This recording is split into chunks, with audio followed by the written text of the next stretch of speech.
कई लोग अपने खाने को गर्म करने के लिए माइक्रोवेव को यूज करने से डरते हैं क्योंकि उन्होंने कहीं ना कहीं से सुना होता है कि माइक्रोवेव आपके खाने के हेल्दी एलिमेंट्स और न्यूट्रिशंस को खत्म कर देता है। लेकिन यह बिल्कुल गलत है।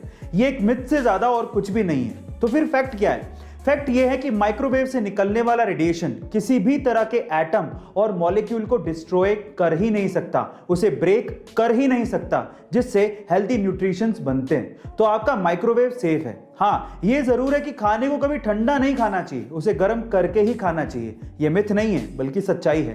गाइस, आपको यह फैक्ट कैसा लगा कमेंट सेक्शन में जरूर लिखिएगा और ऐसे अमेजिंग वीडियोस के लिए शेयर, सब्सक्राइब एंड लाइक। मिलते हैं अगली वीडियो में।